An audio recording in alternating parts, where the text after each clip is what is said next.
What's up, everybody? Welcome back to Remember the Game. It is my retro gaming podcast where every week a buddy of mine and I sit down and we geek out about the games we played back in the day. My name is Adam Blank. Thank you so much for listening to the show. And this week it is episode 292, and we're doing something a little different. In the past 291 of these, I've done a handful of interviews. We talked to Video and Arcade Top 10 host Nicholas Pickles. I fucking love that guy.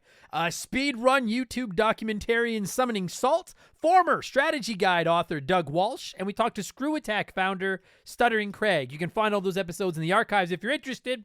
And I know that episodes like those aren't our original recipe chicken around here, but variety is the spice of life, and the reception of those episodes has been pretty solid, so we figured why not do another one, yeah? And this was unique because I get a lot of messages from people about coming on the podcast, but when Eddie, the owner of Flynn's Arcade in South Florida, reached out and asked if I wanted to talk shop, I gotta say I was quite intrigued. I not only do I get a lot of requests about coming on the show, but I get a lot of requests from the listeners about covering more arcade games. And this seemed like a great way to get another perspective on those heavy-set, sexy pieces of gaming tale. I love arcade cabinets, I love arcades, and I had a hell of a time picking Eddie's brain over what it's like running an arcade in 2024. If you don't know, Flynn's Arcade is in, oh man, how do you say this? Margate, Florida? Margate, Florida, Southern Florida, M-A-R-G-A-T-E. I'm sorry, I'm from Northern Alberta. I don't know how to pronounce this, but Margate, Florida. They offer some old games, they offer new games, and Eddie and I had a great chat about his business, how he got started, what it's like running an arcade, where does he get his arcade cabinets, how does he maintain them. We talked about Billy Mitchell and the controversy there, all kinds of stuff. I've genuinely enjoyed all the interviews that we've done over the years, and this was no exception at all. And I'm assuming practically everyone listening to this podcast has been to an arcade at least once or twice in your life. So hopefully this will provide you with some answers to those hard-hitting questions you might walk out of there with, like, what does an arcade's power bill look like? It's going to be fun. It's a fun interview. I hope you enjoy it. And we'll get there in just a minute, because speaking of the hard-hitting questions, it's time for another edition of the Remember the Game infamous intro. Dun, dun, dun, dun, dun, dun, dun! And if you're new to the podcast, welcome aboard. Consider this your warning. Listen, our intros are long. They're not like a 5-minute intro. We go for a while, but they're fun. We're talking video games and stuff, and skipping them is way easier than moving an arcade cabinet if you want to. But if you do want to skip the intro, go to about the 30-minute mark. I recommend listening to the intro. I do my plugs right out of the gate, but then we're talking video games. We're playing Play One, Remake One, Erase One. It's good times. Before I get into the normal rigmarole, I'm sorry for some of you that are going to get sick about hearing this over the next couple of months, but I have a couple of big things coming up that I need to talk about.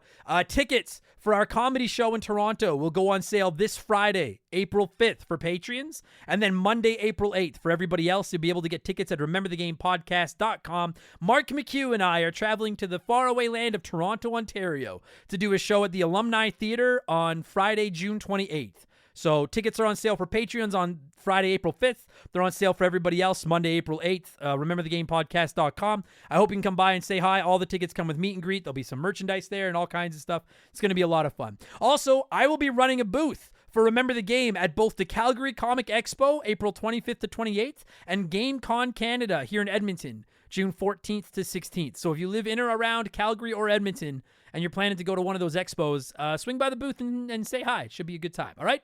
Other than that, we have all kinds of merchandise. You can find it all at rememberthegamepodcast.com. It was all designed by my man Joe from 4545 Creative, who is also designing the banners that I will be using for all the stuff I just talked about. So Joe is... not all heroes wear capes. And Joe, maybe you do wear a cape and I don't know about it, but you have been a fucking godsend to this show, and I'm very grateful for your talent and your time, so thank you very much, my friend. You can find all our merchandise at rememberthegamepodcast.com, and of course, if you're like, I don't need any clothes, that's fine. You can always just support us on Patreon. A couple of bucks, about the best deal in the history of the internet, all right? Our subscriptions start at $3 a month. Our episodes are all finally available on Spotify, which is sick, and you can get yourself up to 4 extra podcasts every week. Every Monday, Mark McHugh and I are working through an episode of The Simpsons on Purple Monkey Dishwasher. Every Tuesday, I drop The Rambling Idiot, where I talk about comedy, TV, movies, sports. I've made my WrestleMania predictions this week, and I talk about business stuff with the podcast and comedy, just whatever's on my mind. Every Friday, we drop Game Patch, where we talk about all the biggest news in modern video games and all that good stuff. And Expansion Pass goes live every Thursday, and it's a different gaming episode each week. We do rankings. We look back at characters in consoles. We do some hypothetical episodes or some some comedy episodes. There's a ton of modern game reviews over there. This past week was expansion pass number 205, and the topic was up to our Patreons, and we did something different, and it was really fun. I reacted to Nintendo Power's issue number 100, in issue 100 of Nintendo Power. That's what I'm trying to say. In issue number 100, they ranked the 100 greatest games of all time. This was published in 1997. It's obviously full of Nintendo bias, and I thought some of the rankings were actually spot on, and some of them were absolute insanity. And as is becoming tradition, here is a sneak peek of last week's episode of Expansion Pass, reacting to Nintendo Power's top 100 games from 1997. The only reason I could think that you would put Chip 'n Dale Rescue Rangers at 79 is because maybe you're like, it's a little bit too easy. I don't really think it's that easy. It's not like Dark Souls tough or it's not NES tough, but I don't think it's like the Little Mermaid or anything. That's too low. That infuriates me. Number 79, Chip 'n Dale Rescue Rangers on the NES. And you know what infuriates me even more? The game at number 78, Teenage Mutant Ninja Turtles 4 Turtles in Time for the Super Nintendo. In what fucking world are there 77 NES, SNES, Nintendo 64, and Game Boy games that are better than Turtles in Time? Nay. I don't, come the fuck on. Even if you take the bias of being a Ninja Turtles fan out of the equation, I would sit here and argue that's one of the best beat-em-ups of this generation. How in the fuck is it number 78? So that's back-to-back now where I'm like, this list has started. If I had found this list on my own, this is where the list has started to lose credibility with me. Chip 'n Dale at 79, Turtles in Time at number 78. I don't know. So that's now available in our archives, and this week it's Expansion Pass 206, and we're going to actually go with one of the runner-ups from our last topic poll, and that is who would win in a fight. Our patrons will toss 2 gaming characters into the squared circle, and I will play guest referee and decide who would win. It should be a very fun time killer. So again, subscriptions start at $3 a month. You get a new podcast every week, instant access to literally hundreds of archive bonus podcasts. They're all 100% ad-free. Plus, you get access to the Remember the Game Discord, the chance to vote in our Patreon polls every month. You can write into the podcast, you can DM with me, and you even get a shout-out and get to hear me mispronounce your name like I'm about to do to most of these people. A huge thank you to our newest Patreons, Sapolsky, Carl Gleisure? It looks like Gleisure. I probably ruined that one. Tyler Okanuk. 1 for 3, maybe. Batsy, Dan Rowe, Jeff Lynch, Mr. Billy Boucher, Cactus Hurt Bob, Smackman 80, Ian Blanchard, Adam Peterson, Matthew Thompson, Alex Armendaros, and Playtendo264. I think I butchered some of those shoutouts. But thank you all so much for the support. You can find all that at patreon.com/rememberthegame. Don't forget, we donate 5% of that to the Stollery Children's Hospital. It's part of my 24-hour stream every December. And we offer annual subscriptions that'll save you your 12 months fees. And don't forget, I'm on Twitch whenever I have time. Twitch.tv/rememberthegame. I try to get on there 3 or 4 times a week. I just play video games and yell at people. It's good times. All right? So come by and say hi if you want to. All right. That's enough blowing myself. Let's blow some of you by blowing in some cartridges. It is our opening segment here on the show. I read a few comments and questions from our Patreons, usually gaming related, but not always. And we call this segment Blowing in the Cartridge. He blows all right. He blows big time. That's it, honey. Get into the spirit. Let's blow. Our first blower this week is Gunpla Goblin, who said, new Patreon and first time blowing. It's true, you experiment as you get older. You've said in quite a few episodes of Remember the Game that you're not really an RPG guy. Do you find this applies more to JRPGs like Final Fantasy, Lufia, etc., WRPGs like Skyrim, Mass Effect, or just in general? You have covered a fair amount. Is that because of you or hot dog demand? I am a huge RPG guy of all types, and I think I've played or owned every one you've covered or said you're not touching. Xenogears, when? Either way, love the show and glad to have discovered it. Well, thank you, Goblin. I appreciate that. I appreciate the support. Yeah, I have said that. Listen, I have a soft spot for some classic RPGs. Like, I grew up, I actually quite enjoyed, I don't remember where I said this. It might have been on a Twitch stream the other day. I grew up, I really liked RPGs. I love Earthbound. I love Final Fantasy 2 on the Super Nintendo. I know it's 4 or whatever. Mario RPG is sick. I like some RPGs. I think where I kind of started to get lost with them, Final Fantasy 7 on the PS1. Listen, we've reviewed it twice. It's one of the greatest games of all time, of course, yeah. But like, I printed off a whole player's guide for that. And there was so much stuff that I was like, I never would have found this had it not been for this player's guide. Stuff like Knights of the Round and how to beat the weapons, which I've still never done, and all that kind of stuff. And I think that's just kind of where it started. And then the snowball just kind of took off, where I realized like these games are just such a big commitment. And I think just as I've gotten older, I'm like, I don't like reading stats and stuff. I definitely prefer Western RPGs, your Skyrims, your Mass Effects, your Fallouts, to classic JRPGs. The problem with the big Western ones is that I never finish them or rarely finish them because they're so big. But at least there's more action and stuff. And I think that's where I really get turned off by some RPGs, JRPGs in particular, is I really do, I start to get bored. I get into it and then about halfway through, I start to get bored, and then I'm like, I don't even want to finish this anymore. I'm sick of reading numbers and just mashing A and random encounters and all that kind of stuff. So as far as why we've covered so many of them, part of it is hot dog demand, and part of it is that there are a lot of them that I have played, and I know that people want to hear about them, and I enjoy talking about them. It's the actual playing of like a 40-hour game where I'm just reading stats and stuff where I really start to check out. And once it gets too complicated, I'm done. Like, less is more. I think that's why I like this old Super Nintendo RPGs more than a lot of modern ones. So, basically, yeah, long and short of it, that's where I am. I don't, like, it's not like I'll never play another JRPG, but, like, I do. Golden Sun won our Patreon poll in December, and I'm not dunking on it for all you Golden Sun fans. I think it's just, I'm sick of playing RPGs, but, like, I have been trying to play that game since January, and I'm, like, 5 hours into it. I'm going to finally try to buckle down this week and just get it done. But I don't know if I'm not interested in it or if I'm just bored of RPGs, but it is just not tickling my pickle at all. And it's not like, I'm not going to come on and be like, this game fucking sucks. I just don't want to play it. That's all it is. I can play a big JRPG once every few months, and then I need a palate cleanser. They're just too slow for me. It's just personal preference. So that's where I am on those. And that's why, you know what? Never mind. I'm not even going to bring up a certain heart of a certain kingdom because I don't need to kick that hornet's nest again. We're not covering it ever because I don't want to get in trouble by the fans. Pressing X said, "Hey Adam, I heard on one of your kids last week." Did you mean to say kids or did you mean shows? Or do you mean my shows or my kids? Maybe my shows or my kids. Hey, Adam, I heard on one of your kids last week that you find the side quest stuff in Final Fantasy VII Rebirth to be too much. I was just wondering how you find the side content of Tears of the Kingdom in comparison. I'm playing Tears at the minute, and I'm loving the side quests, which I don't usually, but your comments have scared me off Rebirth a little. Did you find the side quests to Tears more entertaining than Rebirth, or did you skip them entirely? I did find them more entertaining in Rebirth than I am in Zelda than I am in Rebirth. Look, Final Fantasy VII Remake is one of my favorite games of all time, but there were moments in that game where it was like there was a lot of fluff, like when you have to find the cats and stuff like that. Dude, Rebirth was my most anticipated game probably since Remake, and when Rebirth is actually doing story of some kind, I'm really digging it. But like when you get into, and I'm not going to spoil anything for Rebirth here, but when you get into the first open world and it's just like Far Cry where there's just like 400 icons on the map to walk over and do basically like, you know, fight the enemy here, go find an item here, go fight the enemy here. I was like, all right, I've had about enough of this. I'm ready to move on. Then I get to the next area and I'd have to do it again. I'm currently in the Del Sol or whatever, the beach resort. And I'm like, since I got to the beach resort, all I've done is drive around on a Segway and do side things. I think when they're focusing on the game, I'm really, really, really liking Rebirth. Like when they're focusing on the story and stuff. And I know people are going to write in and say it's optional, but I'm like, I feel almost obligated to experience everything. And I want all the materials and I want to see what they've expanded on from the original games and stuff.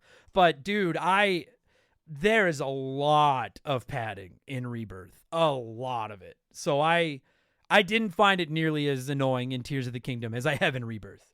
But I'm going to finish Rebirth. Like I said, dude, some sessions of that game, I have a fucking blast. And then other sessions, I'm like, dude, I played for like 2 hours last night and I haven't done anything in the fucking beach land. I've bought bathing suits and played Queen's Blood, which is awesome. And went to like a shooting gallery and just walked around to talk to people about some shitty hotel. And I'm like, fuck, let's go get to some story or something, please. So hit and miss. When it's hitting, it's hitting. But anyway, Tears of the Kingdom I didn't find as bad. But I also didn't think the story of Tears of the Kingdom was anything. Whereas in Rebirth, the story I'm intrigued by. So Shawsome1 said, "Hi diddly ho, Blancarino. I have a wrestling question for you. With WrestleMania right around the corner, what are some of your predictions for this year's grandest stage of them all? The card's looking really good for this year's Mania, and I gotta admit, it's probably one of the most exciting and anticipated Manias we've had in a long time. I even requested off from work those 2 days because I'm just that pumped. I acknowledge you, my hot dog chief." Fuck yeah, buddy. Finger in the air. I love it. For the record, Oh, because Donnie313 wrote in about WrestleMania as well and said,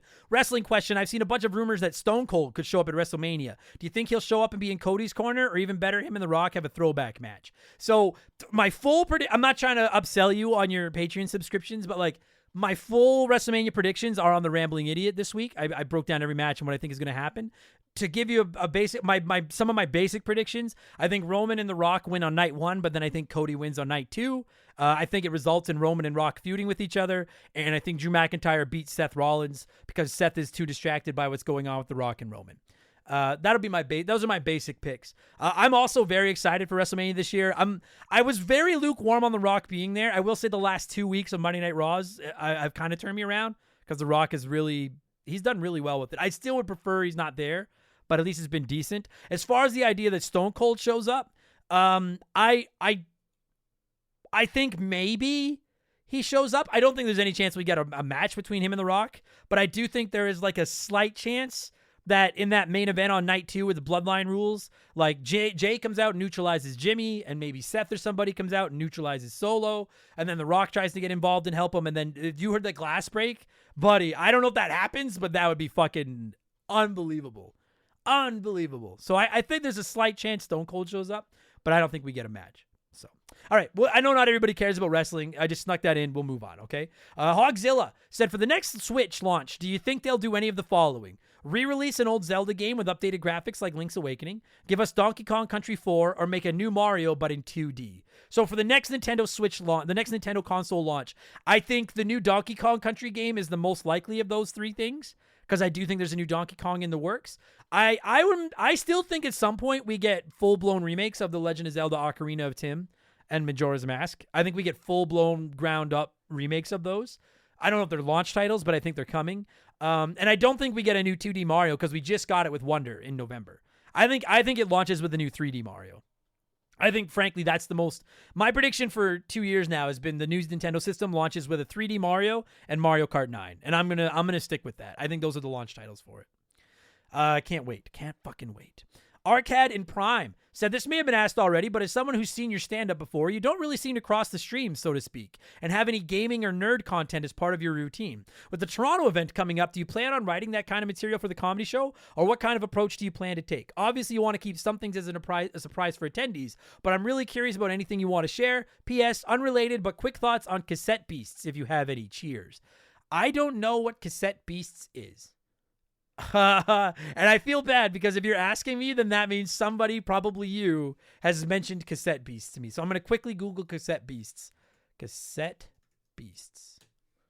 And see what that is. Oh, it's a video game. Cassette Beasts is a role-playing video game. Oh, it's a role-playing game. Okay. I have no... Oh, neat. Yeah, you're like fighting and there's like a cassette player at the bottom of the screen. That's kind of cool. No thoughts other than I think that's a cool idea because I've never seen it or played it or anything. As far as the gaming stuff, no, I get asked that a lot. I do kind of keep them separate. I don't really do any gaming stuff in my act. And the reason for that is just a vast majority of the people that come to see my comedy don't know about the podcast, don't listen to the show. And I can't go up there and be like, so how about that Mario, eh? Wow. And, like, you know what I mean? Like, most people aren't going to know what the fuck I'm talking about. So I kind of just keep them separate. I don't plan to write. It's very hard. It takes a long time to write a good joke for a comedian. It takes months of work to write a good bit and polish it up and stuff. And I can't do that with a video game bit that I'll probably never tell again. So if anything, I'm just going to go up and do myself, probably a lot of crowd work and fuck around. But no, I don't do any jokes about video games. I kind of keep them separate.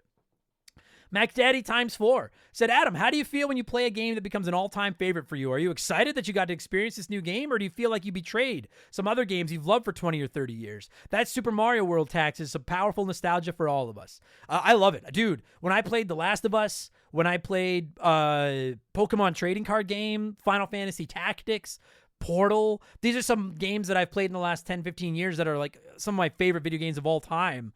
I love it. I want every game to be into that. I would love nothing more than for my top 100 to all be like my favorite game of all time. So no, bring it on. I hope every game I fire up becomes one of my favorite games of all time. Yeah, just straight up. I always want them to be up there. Growlywog said, how would you like to see a fight between Darkside Phil and Bob Mackey go down? That is an easy answer. I'd like to see it from the front row. from the front row, those two fucking idiots. And finally, before we move on, it's letter time. It's letter time. And Mr. Billy Boucher says, Hi, Mr. Adam, long-time listener, first-time blower. I wanted to ask you a couple of questions. First, I would like to ask you what age you consider a video game to be retro, and how old does a game have to be on Remember the Game? One more question. Will you ever review the Dark Souls games? Those are some of my favorites of all time, and I wanted to see how you like them. Thank you for taking the time to read this comment. Well, Mr. Billy, thank you for the support. I'm very grateful to you. To answer your first question, this is like the most controversial thing around Remember the Game. How old does a game have to be considered retro? I used to think PS2, Xbox, Dreamcast, GameCube, and back. Give it take 20 years. But more and more of my listeners have come up and been like, I grew up, like, some of them grew up on the PS3, the Xbox 360, the Wii. Like, those are their games. And so I think retro is something that an adult today grew up with. And so, like, sure, I was in my 20s playing those systems, but some of you were probably in your teens, maybe in your single digits playing those things. And so those probably that's your NES. Like, I grew up playing the NES when I was a little kid, Super Nintendo, right? To you, that's the PS3. So as far as I'm concerned, the PS3, Xbox 360, and Wii and further back are retro now. That's where I stand on it. So I consider those retro. Those are all games I'll cover. As far as Dark Souls, this is one of the ones I get asked about sometime. Please don't be hurt by this. I have tried to get into Dark Souls. I hate them. I'm sorry. I love hard games, but I like old hard games, like the 2D platformers and stuff. Games like Dark Souls, Elden Ring, I have no patience for them. I suck at 3D games. I have no patience for them. I get so angry. They're too slow. I can't stand climbing back to the fights over and over again. So I hate to say that, but Dark Souls, unfortunately, is on the no-fly list because I just don't want to come on here and just shit on a franchise that so many of you love. And those games make me insane. So I'm sorry, Billy. But thank you for the support. Thank you for the questions. Thank you to everybody. We need to move on, as always. We're running late. So let's switch things up and get to our Smash Hit segment, the official game show of Remember the Game Industries. Play one, remake one, erase one.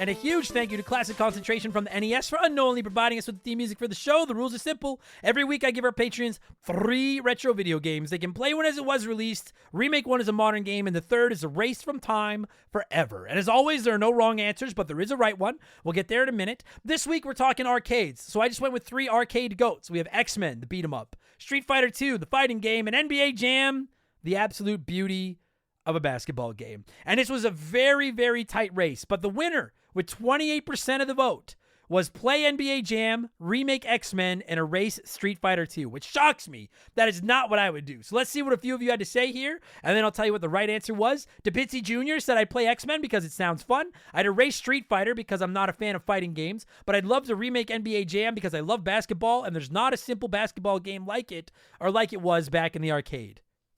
I can get on board with all that logic. It seems crazy to erase Street Fighter, but I can get on board with it. Fair logic. I'm down with all that. And X-Men is fun.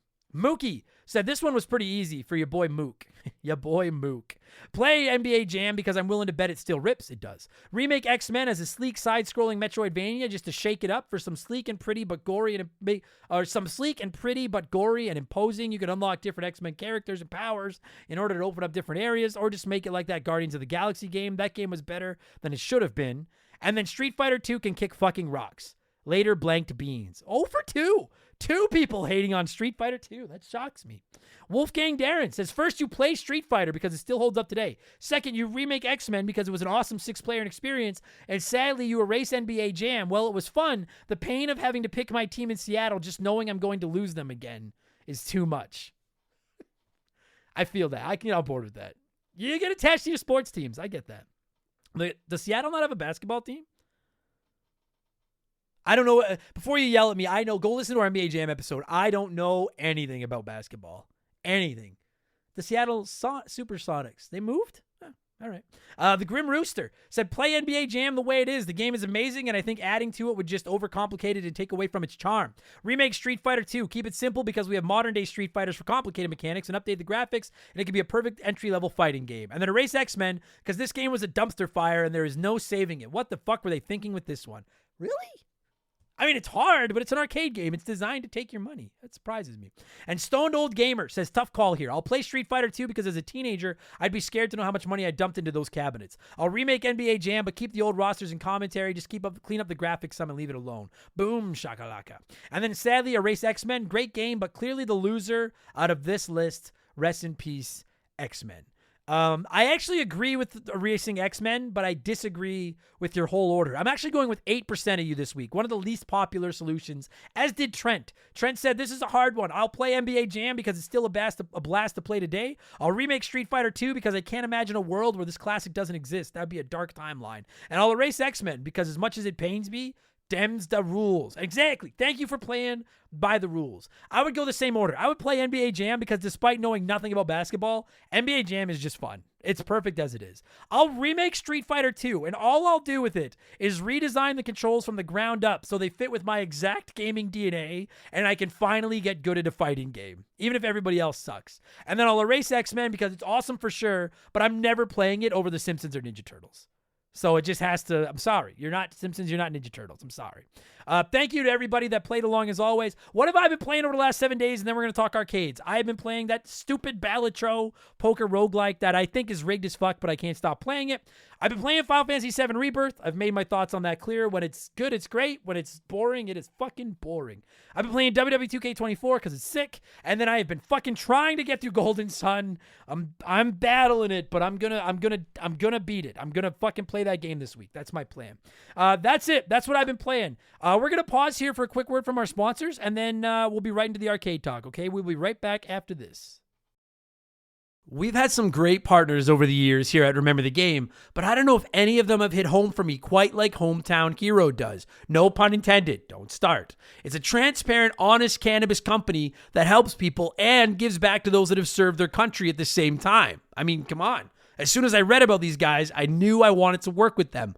Hometown Hero is a cannabis company out of Austin, Texas, and they were founded back in 2015 by a U.S. veteran. They have two goals: create premium hemp products that can help everyone, and to support veterans by donating a portion of those profits to organizations set up to take care of those who have served. Hometown Hero products are of the highest quality, and everything they offer is made right there in the U.S. of A. Gummies, caramels, chocolates, drink mix. There's something for everyone. And what's more, their hemp is grown locally in Texas, which is something they should and do take a lot of pride in.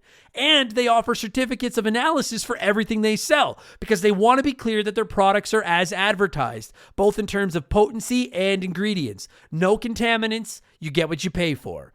Just how they conduct business is enough to get my good eyes' attention, but when you circle back to the fact that the company was founded by a veteran and they put such heavy emphasis on supporting veterans, this isn't just lip service. I'm not reading a script I was given here. I'm proud to have Hometown Hero associated with Remember the Game. Reclaim your evening. Visit hometownhero.com and use code RTG to take 20% off your first purchase. That's hometownhero.com, code RTG for 20% off your first purchase. This is an ad by BetterHelp.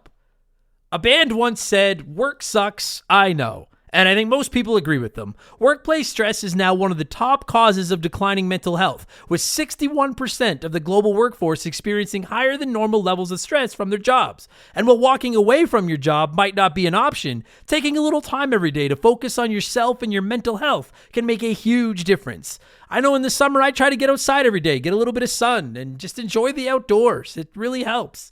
At least until my allergies attack, and then it's ugly. It's important to take steps to combat work stress, and therapy can be a huge one. It's not just for overcoming trauma. Therapy can help you define work goals, set some work boundaries, develop coping skills.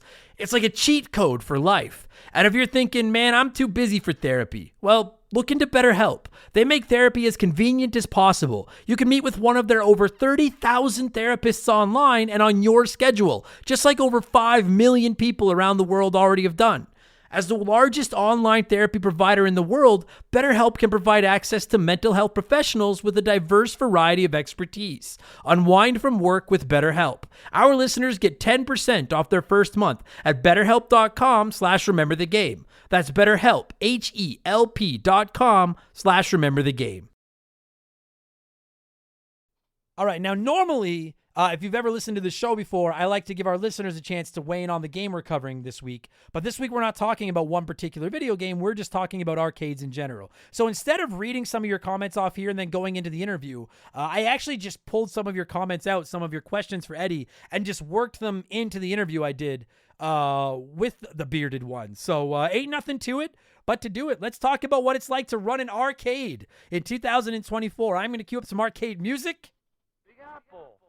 And when it stops, Eddie the Bearded One, the owner of Flynn's Arcade in South Florida, and I sat down to talk about what it's like running an arcade these days. Enjoy the interview, everybody. Let's go.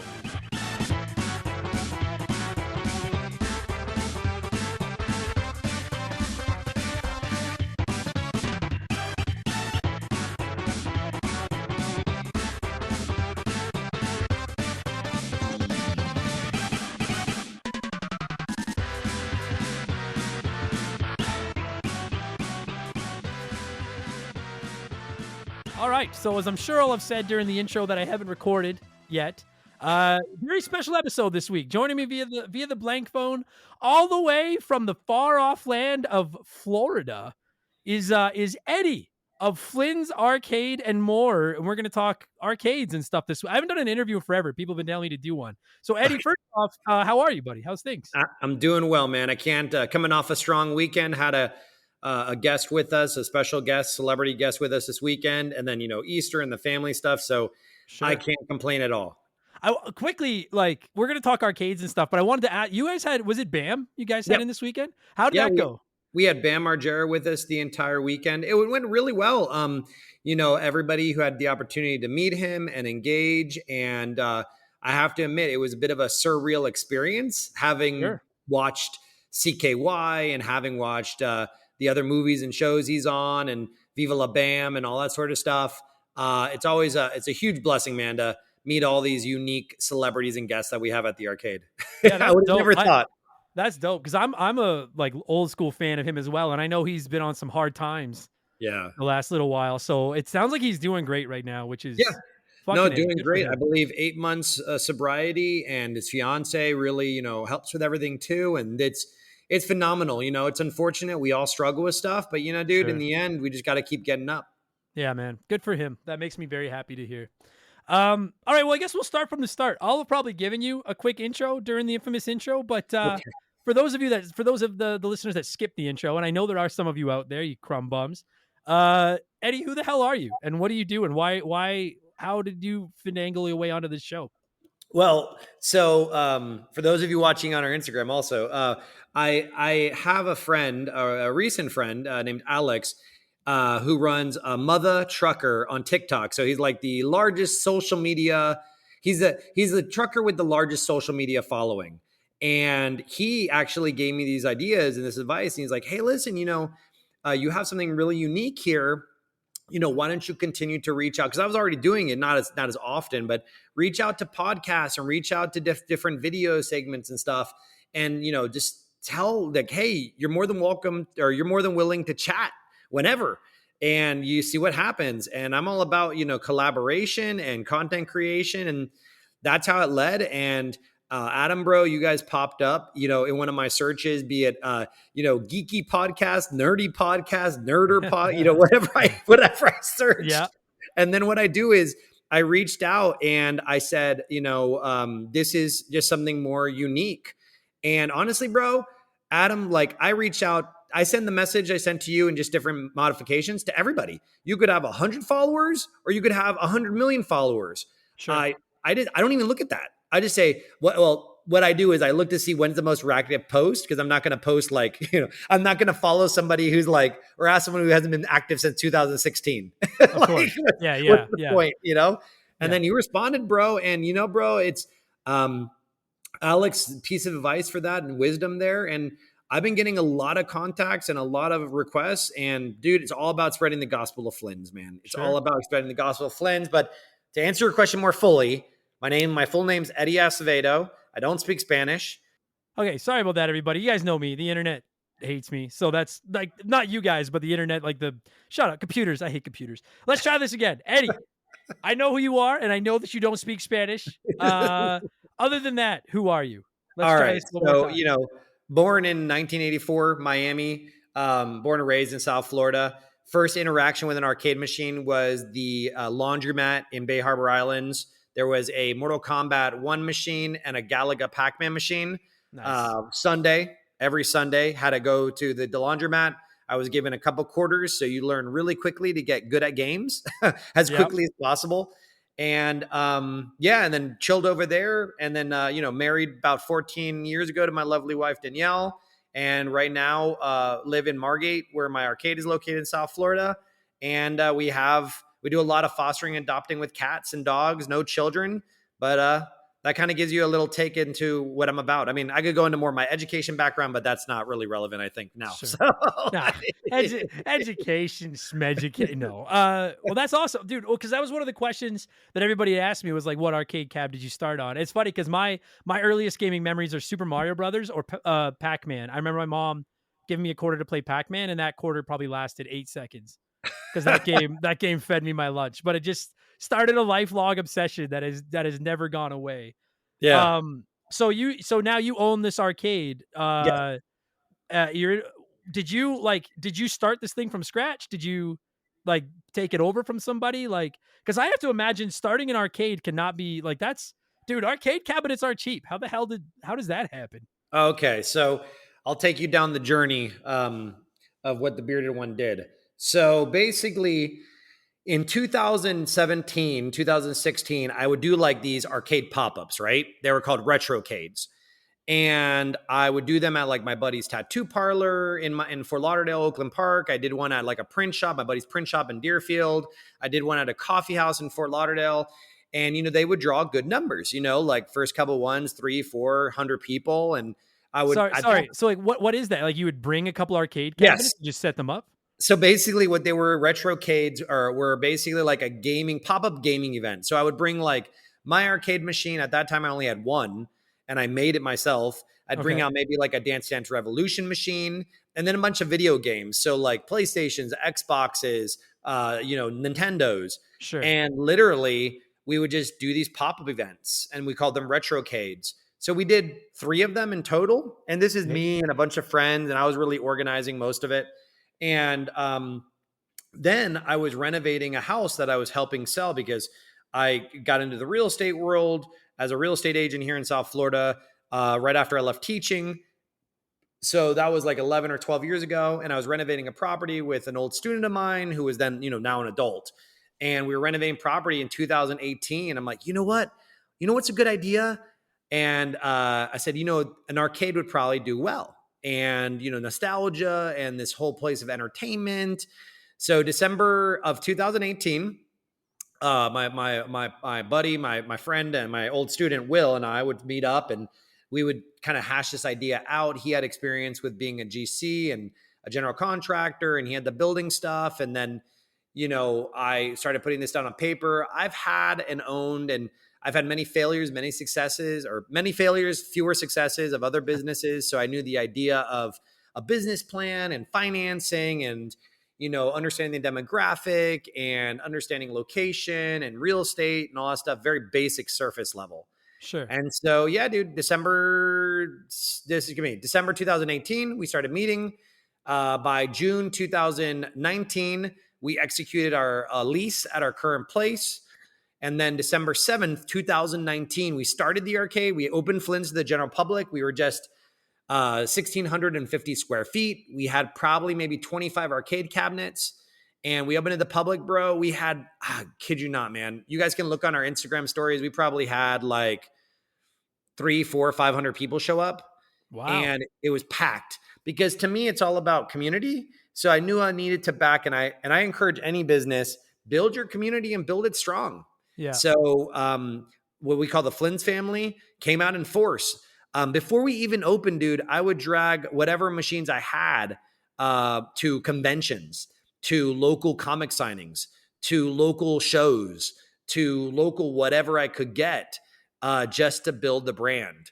And we did that for June to December while we did the build out here at the arcade, which for those of you listening, build out means like doing the construction, the painting, the trenching for the toilets, the permits, the codes, all that kind of stuff. Sure. And we did that up until December 7th, bro. And then lo and behold, what happened in 2020? The world shut down. Yeah. Yeah, it So did, buddy. we were open for Ah, 2 months. We were open for 2 months, and then the world shut down. And I'm like, man, this kind of stinks. And but once again, man, from the blessing of our community, bro, they held us through, man. We would do live streams. I would play DDR on live stream. We accepted donations.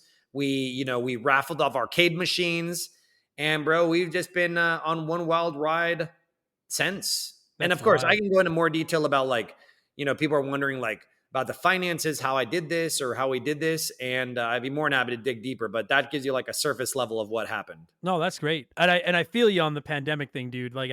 For anyone that doesn't know, and I think most of the people listening to the show do, I'm a comedian by night and a podcaster by day. And I was just breaking into the headlining role of a comedian, which is where you finally make enough money to buy food.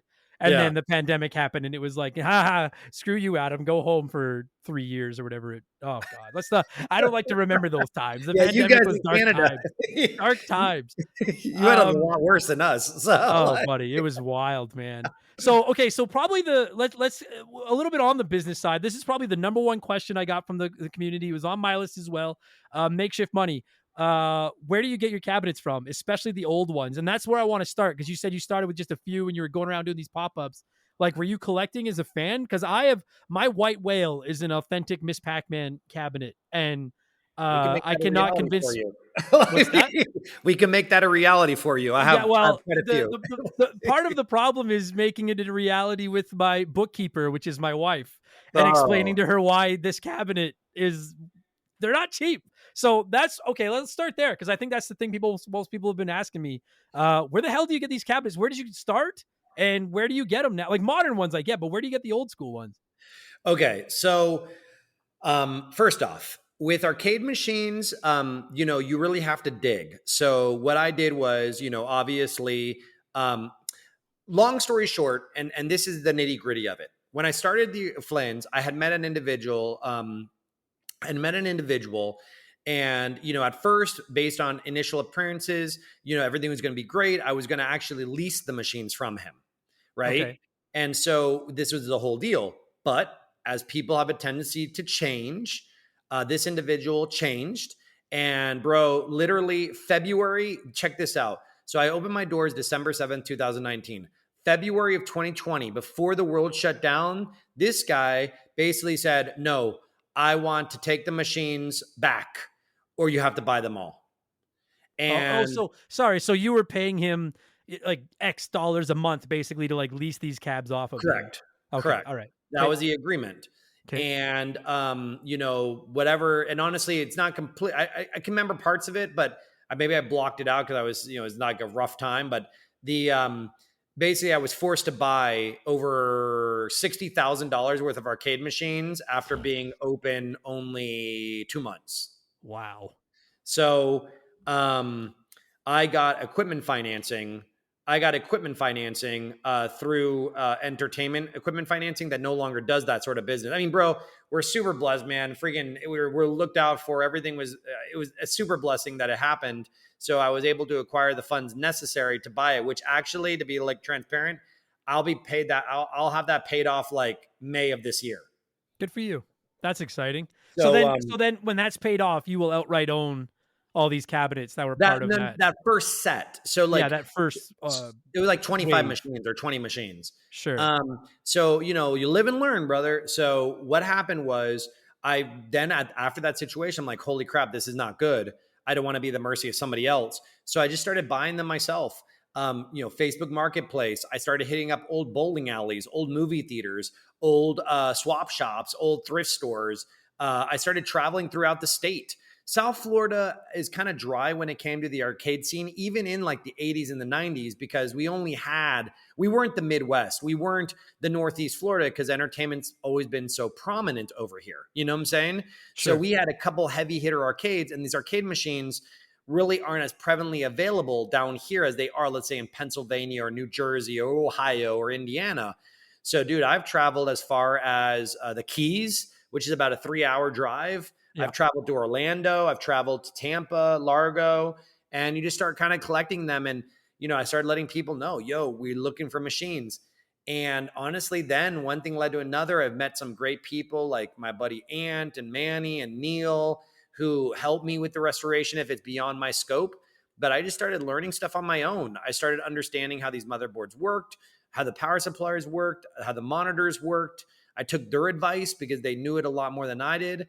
I mean, dude, I just met someone a couple weeks ago, Jeff, the owner of Flippers, or a month ago. And dude, this guy was in the arcade business since like the 80s.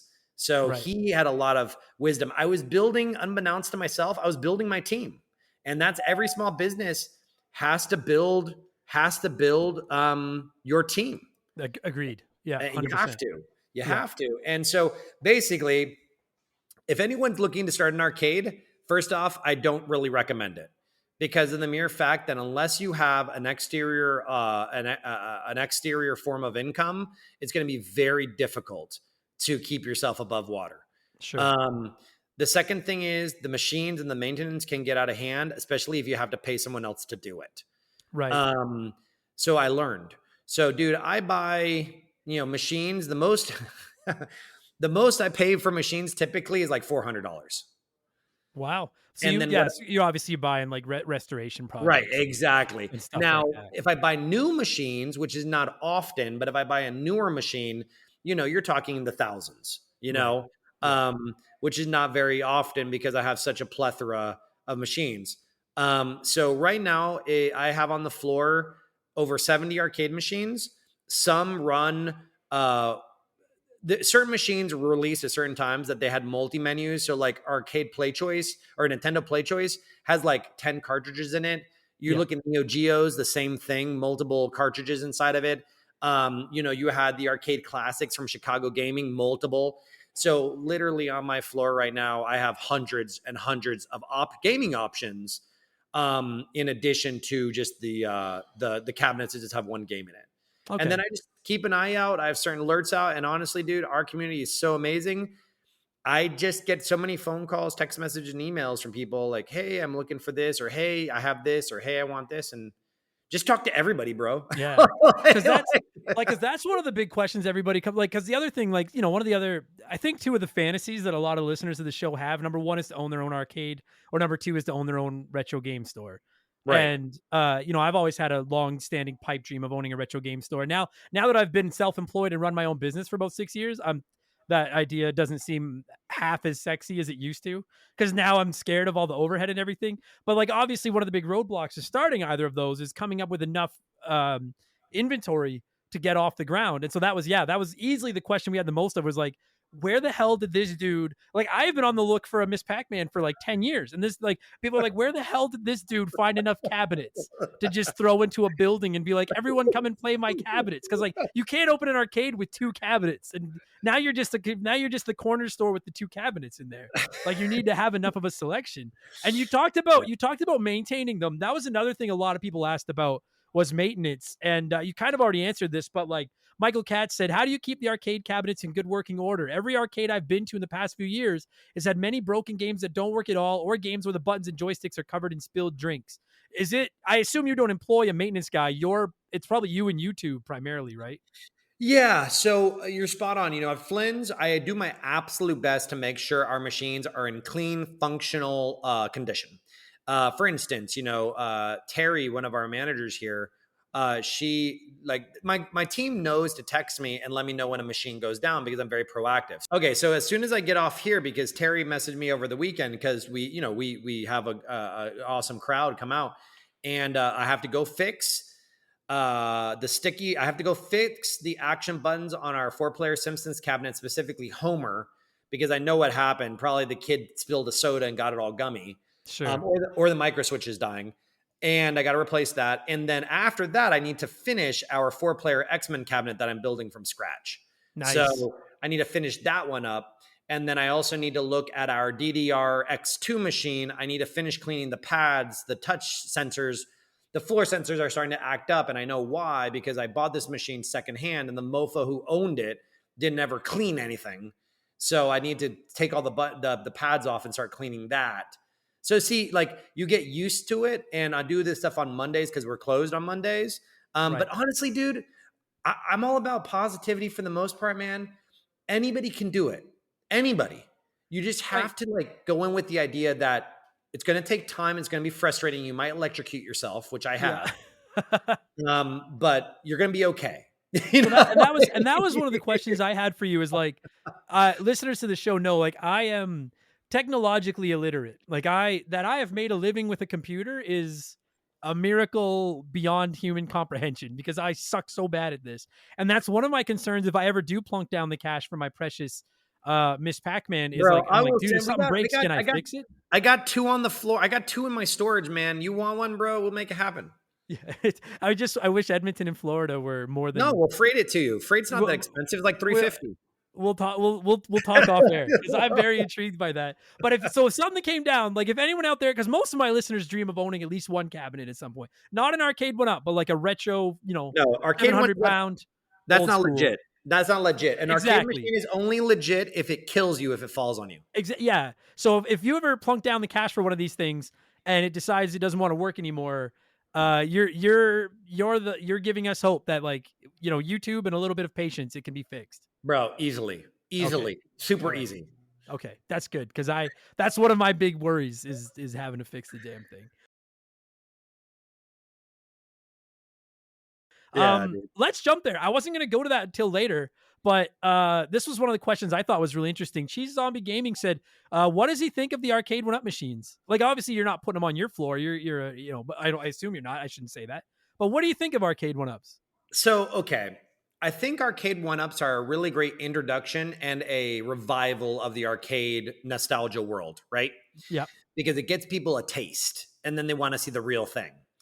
So I think along that line, or I believe along that line, awesome job. Arcade One Ups, hey, they've done a great job with marketing, with licensing, with all the things they're doing positively. Now, with Arcade One Ups, I get calls a lot, believe it or not, Adam, about people asking me if we fix arcade machines publicly, like as a service. And I don't, not yet.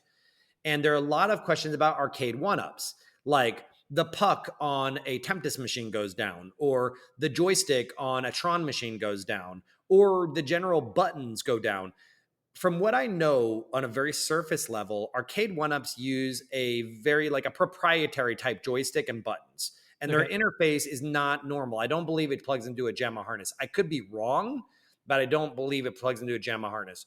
Um, so I would say if Arcade One Up would have listened to this, I would put out more help videos and to do videos to help your clientele who spends $3, $4, $5, $6, $7, $800,000 to repair their own machines to keep it in good standing, because there doesn't seem to be a lot of support, or maybe just people don't know about it. right, Um, but this is also my thing with Arcade One Up. So in South Florida, we do, I believe, have an Arcade One Up production facility here. And so what my vision is, the only reason I would want to bring Arcade One Ups is in here is because I have the clientele that wants to buy arcade machines, but they don't have the room for a large full size machine, but they have I the get room that. for Arcade One Up. Yep, And I have the clientele already. And I could be a premier location where people could come out and test conceptual games to get the demographic, to gauge the demographic. You know what I'm saying? sure, yeah, So I could absolutely, do that. And also, I love the arcade one-ups. Now, there are certain arcade machines that sit lower to the ground. In my opinion, arcade one-ups, because of the lower platform, are ideal for easily accessible machines and gamings for those in wheelchairs or sure, physically handicapped or children, for instance. yep, So I've toyed around with the idea, and I may do it sooner than later. I will have a one arcade one-up corner, but that will be more for that line, people in wheelchairs or sure, people with sure, things like that. So yeah, yeah. Arcade One Up doing a great job reamping the nostalgia. They're not a legitimate arcade machine in my opinion, but they're a good alternative.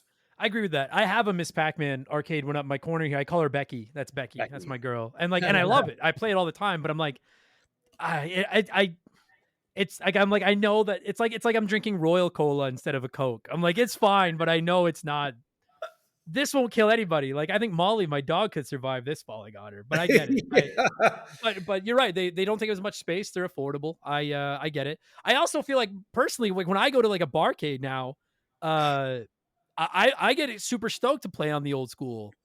giant, heavy, can't move it. I'm like, that's like, to me, that's the whole reason I'm here, is Yeah. to fire up these things that I can't get into my house. Yeah. Now I've been looking at your site and keeping an eye on your, obviously you guys are more than a 10-minute drive from my place, so I've never been by your shop, but I am a Tampa Bay Rays fan. So the next time I Okay. go to some ball in Florida, I'm gonna have to come by and check this place out. Cool, man. You have a mix of both old school and new school. Yes. So people have been asking about these. So I'll ask you from both a business perspective and a pleasure perspective. What's better? Okay. So I got this. I always give props where props are due. This is not me. This is Neil telling me. So Neil's been in the arcade hustle since the 80s, Okay. and he is a technician, and he is a wizard at a technician, specifically with Donkey Kong. So Neil, when we first opened, I always ask for wisdom from other people, and Neil's like, "Listen, Eddie, with arcades, you need to stay away from light gun games, meaning shooting games. You need to stay away from driving games as well. So those are the two big ones. Why? Because the maintenance on those machines is a utter nightmare. Because you're dealing with a machine like light gun games, you're dealing with a machine that requires you keep the CRT monitor in there and maintained. Then you got the light gun, and then you got the sensors, and you got all this other crap. It's a nightmare to maintain. Not impossible, just difficult. Sure. The other thing is driving games. Driving games, you're dealing with petrometers, and you're dealing with like steering wheels and pedals and all this other stuff. And they take a beating. I built a prototype driving emulator with my good friend Ant.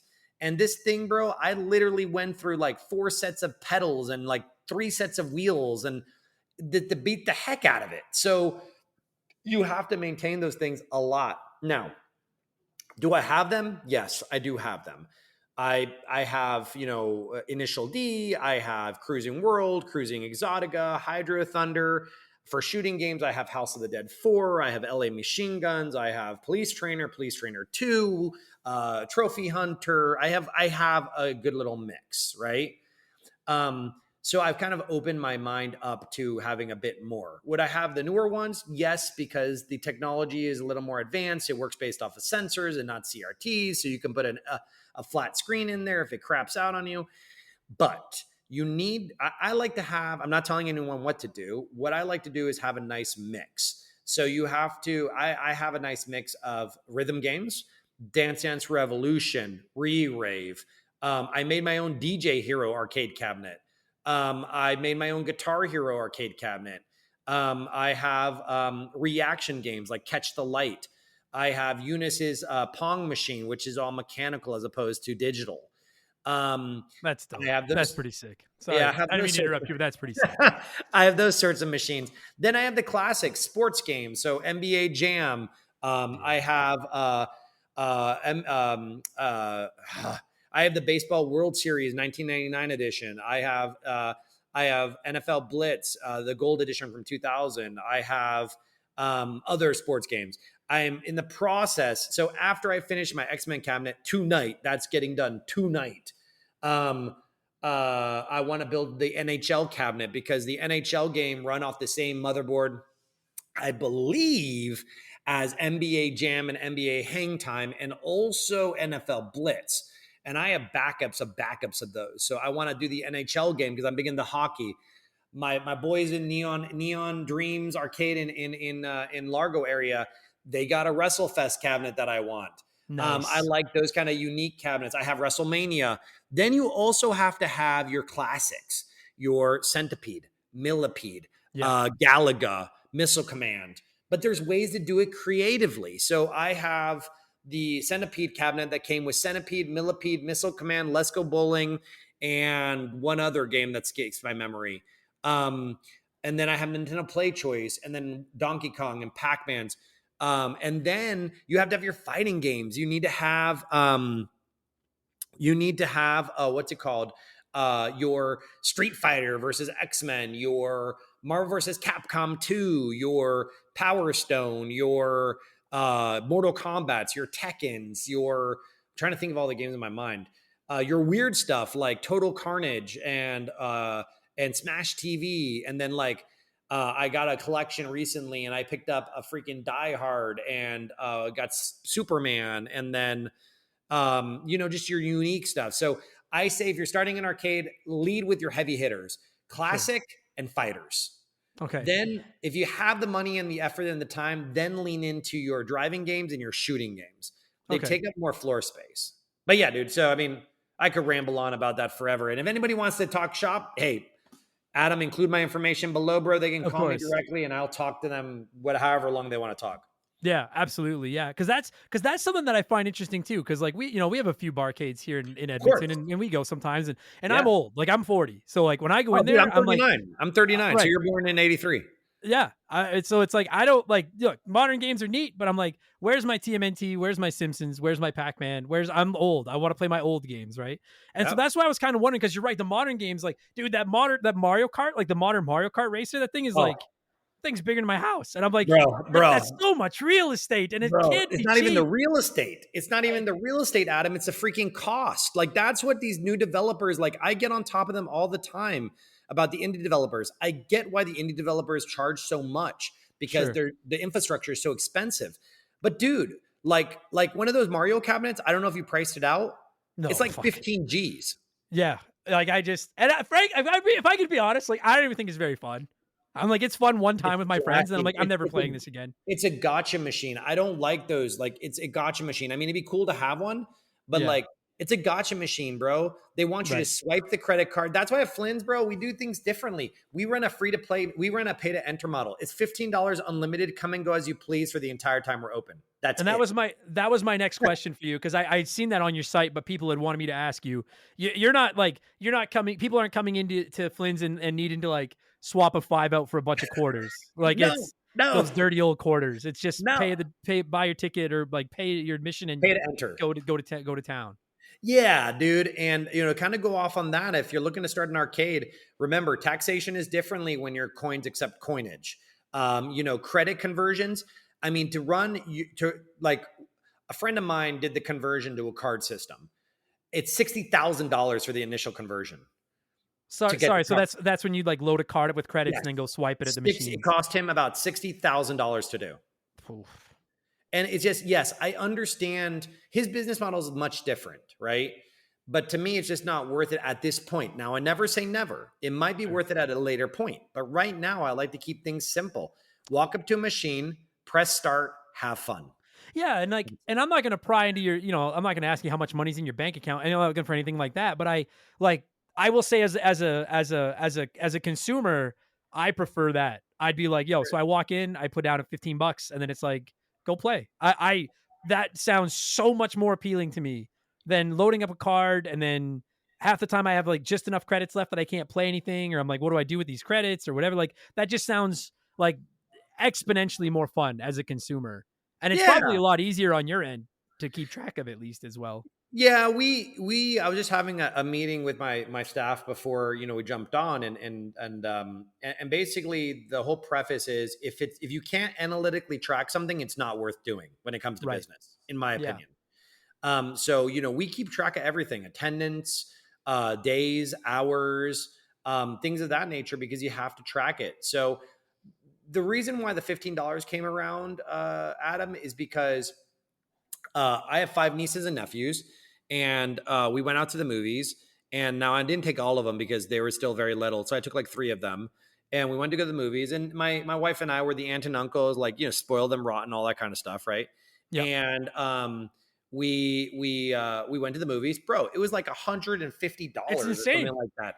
It's insane. After that, they wanted popcorn. Of course, I'm going to get popcorn or whatever, and like I'm not big on that. And so, like after that, I'm like, dude, this is nuts. Yeah. And I'm like, and then I think about Dave and Buster's or nothing against them. Their model works for them. It's okay. But I wanted to create, as we quote here, affordable fun for everyone. Yeah. That's it. I like that. Because Flynn's is open. Flynn's is family friendly. Yes, I do have my beer and wine license, but so does Chuck E. Cheese. Yep. 100%. So I use it as a byproduct because we know the demographic that's coming. So yeah, dude, keep it simple. And then, dude, on Tuesdays, I do $10 Tuesdays, brother. $10 Tuesdays. Why? Because my childhood arcade over here, Grand Prix Racerama, RIP, they no longer exist. They did $10 Thursdays, I believe it was. Nice. And I said, you know what? We're going to do this. We're going to do $10 Tuesdays. And if you want to come enjoy the arcade for $10 on Tuesdays, come on out. Yeah. No, I like that. I like that a lot. That would like that alone would get my business. Like if it was like if one of them is I have to go and deal with the cards or coins or tokens or whatever, and the other one is just come on in. I like pay at the door, go in. Not even a debate to me. Like that's Yeah. awesome. Just doubling back to the retro versus modern. I understand from a business perspective what you're saying.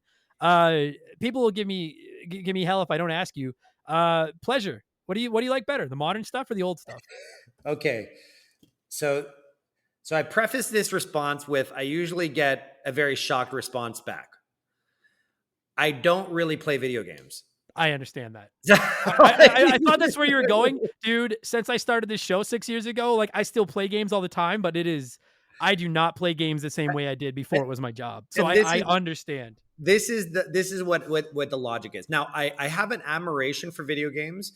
A huge part of my childhood. I still remember Christmas, 2019, whenever, or 2009, or 1999. I got my PlayStation 2 on my little 12-inch black and white screen that my aunt and uncle gave me. I played through Metal Gear Solid 1 on my PS1. I love Galaga. I have, my tattoo is my only video game tattoo really is the Galaga machine because that's my go-to game. That's what I do. That's what Nice. I play. I have a huge admiration for game development and creative. I never would have thought in a million years video game playing would be what it is today. Right? Bro, we used to do LAN parties at abandoned buildings in high school, and we would play for Balls Soda, which we do have Balls stocked here at the arcade because I wanted to have it here. Sorry, what it balls? Balls, BA. So when we're off, or if you can give me your address later or whatever, I'll send you some. I'll send you a case. I've never heard of this before. Balls. So Balls. I've never heard of this. Okay. I'm intrigued. So Balls Soda was released, I think, in the early 2000s. I think to compete against like the other energy drinks. So Balls is literally in a blue glass bottle that's ribbed. What? Yeah. I've never heard of this before. Yeah. What the hell? So I love it. So that was the case, bro. And we were, it was released in that fashion. And Balls Soda was like super unregulated with the caffeine. It has a ridiculous amount of caffeine in it. And we would play for cases of Balls Soda in 2000, 2001. We would find abandoned buildings that still had power, and we'd all lug our heavy CRTs, and we'd play Counter-Strike, and we'd play Day of Defeat, and we would share files and crap. And Balls Soda was a huge part of it. Wow. And that's so, yeah. Balls Soda, yeah, dude. I mean, the founder is local. I think the founder is here in South Florida. Took me forever to hunt that stuff down, bro. Took me forever. I'm gonna have to look this stuff up. So it's I've never heard of this stuff. It's BAWLS. BAWLS. Oh, okay. Balls. And bro, check this story out. I guarantee, I don't know the story, but I guarantee you, it was some dude sitting around a table and say, you know what would be funny? We're going to get we're going to create an energy drink that's going to be a blue glass bottle, and we're going to make it ribbed, and we're going to call it Balls. Yeah. That just, like, that seems like... Whenever I sell it, I always say, oh, it's Blue Balls. So, nice. That just seems like something that like a rich dude was like, let's just do it for fun, and then it won't sell, and then it won't matter, but it's funny. That's great. So we become known for it. We become known for it because it took forever to find. So, yeah, that's sick. But I like that though. Like because just looking at like talking to you and looking at your shop and everything, and I'm like, I see how this appeals to all ages. Because I'm like, I'm an old man. I'm like, I'll come in here, drink some like play some old games and buy some old balls and be like, I want to do that. Like this is gonna be awesome. But then like I assume you sell like Prime and all that stuff the young kids like these days, and you get all the young cabinets and like it really like great idea. Like because you've kind of talked about the idea of community and stuff, and that's a big thing with me here on the show. And like there's a store here in my neck of the woods. It's a board game store, but they're well known. They run like all kinds of like tournament nights and that kind of stuff. And it is all about it's not about making it like when I think of arcades from like the 90s, I think of like the place like the cool kids would go and hang out and that kind of stuff. And now it's like it's a place to just everybody just go and play games and just have fun. That's what it's supposed to be. It's supposed to just be fun. And I'd argue that gaming today has become so toxic with the Call of Duties and some of the things people say things online that I'm like, you'd go to prison if you said that in real life, but people say it over the internet, no problem. And Yeah. I'm looking at it and I'm like, dude, like you guys, I really think, because this kind of leads into a question that's kind of loaded, and I wasn't going to ask it till later, but this is going well, and I'll just ask it. Why not? Like, Go for it. Go for it. do you find it hard? Like, we know physical media is on its way out. It just Right. is. Like, DVDs are dead. Like all that. Yeah, and I have Is. my own theories. I have my own conspiracy theories about that. I agree 100%. Like, it's clear. Like, the writing is on the wall. Does that, like, do you feel like that is a hindrance to you, or is that? I would imagine that like, is it almost easier to run an arcade in 2024 because there's a lot of people out there thirsting for that nostalgia of physical games and stuff. Well, I do agree with you. In America, in the United States, obviously entertainment's a huge factor. Let's just say North America, entertainment is huge, right? Yeah. People always want to go out and do things. So I look at it like this. Number one, growing up as a kid, and even now, I'm not wealthy in any capacity. I mean, I grew up probably in a middle-class family in Miami, Florida. My dad worked for the county. My mom was a teacher. And so every dollar counted, as it should be, even if you have $1 million. Yeah. And I want to provide as affordable an option as possible for Flynn's and for the Flynn's family and any community, any person that's willing to bless us with their attendance here, bro. Is freaking. I'm humbled because you took your time and effort to drive out here and to like support us. And we're like a destination location, which means we're not in a Publix plaza, bro. We're not in a main shopping plaza. I would love to be. If I could do one thing differently, I would, but that comes with higher costs. So to answer your question, I believe that it could help us because people are hunting for the nostalgic, but also in any business, this is the barrier of entry is so high in this space that is very difficult for someone. And I mean, just by the graces of God alone that we're still here, Sure. because it's very difficult to do this because, the space required. Brother, we started at 1,650 square feet. We outgrew that. We opened our expansion space in 2020. Now we got up to 4,000 square feet. And I'm not going to, I don't want it because I'm live on Instagram and I haven't shared it, but let's just say we're in the works to grow them bigger. Good for you. Because the thing is, I need to be more around. If you're starting an arcade, you need to be at the 7,000 square foot mark. You have to be. 7,000 square feet is your starting point. Is it possible to do smaller? Yes. But the thing is, we service so many different communities, not just arcade. We do Warhammer and Gundam and Dungeons and Dragons and TCG and FGC. And we do events and parties and signings and cosplay and raves and karaoke and movie nights. And we do so much unique stuff that you need the square footage. So to circle back around, yes, I think the tangible media disappearing could help because people are hungry for the nostalgic. But I think people just think about it, bro. Like, if you really think about it, how did humans become domesticated? We became domesticated as opposed to wandering around on this planet X amount of years ago because we probably longed for that camaraderie and that connection with other human beings. Domestication led to industrialization, which led to modernization, which we currently have. Humans are social creatures. So it's inevitable that it's in our blood. If Uncle Sam or anybody takes it away from us, we will find a way to connect. Yeah, I agree why with can't that. it be at Flynn's? In Margate, Florida. Nice.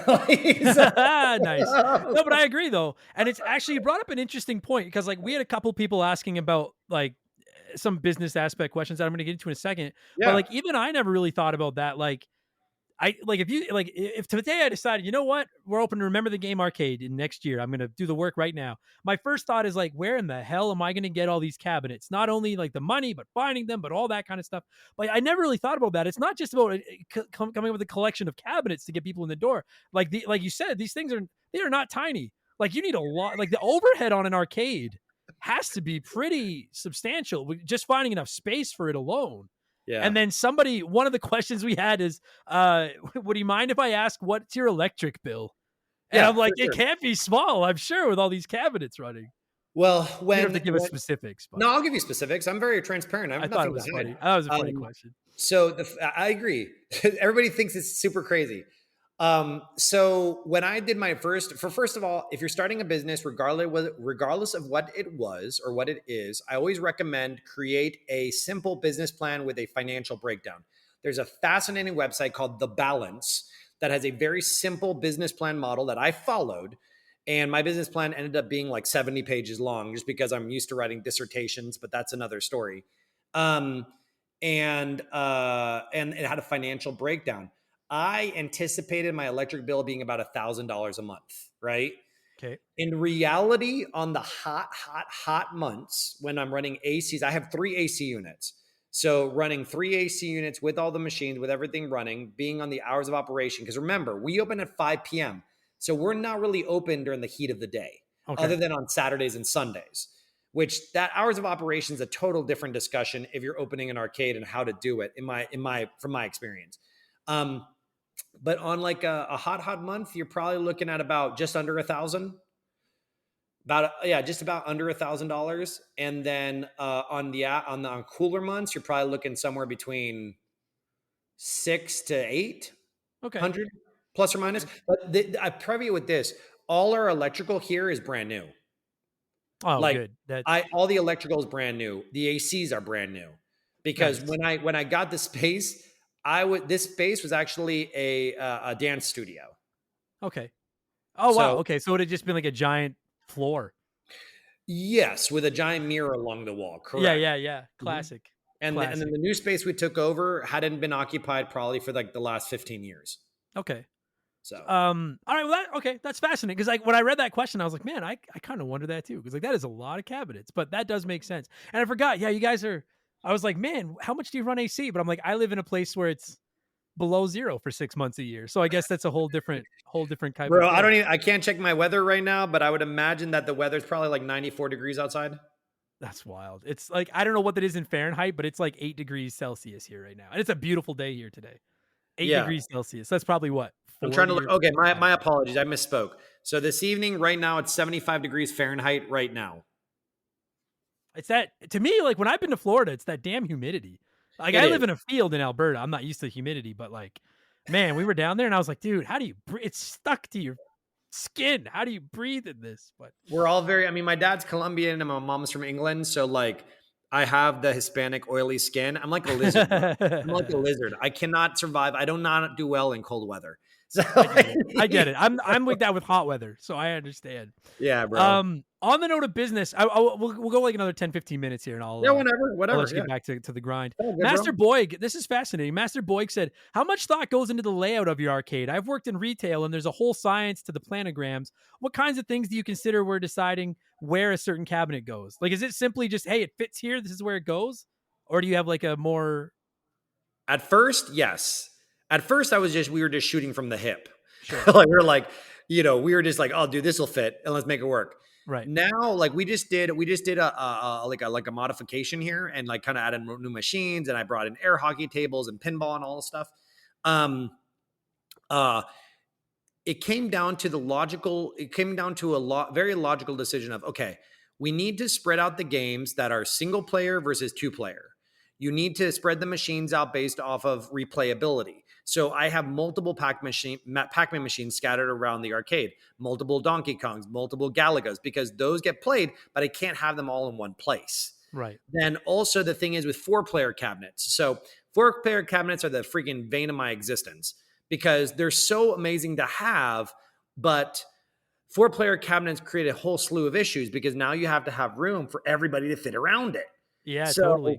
Like this X-Men cabinet that I am finishing, and I'm saying I'm finishing it tonight to like boost myself up because I'm gonna like my X-Men cabinet, I need to find a spot that everybody can play because that is a high played 4-player cabinet.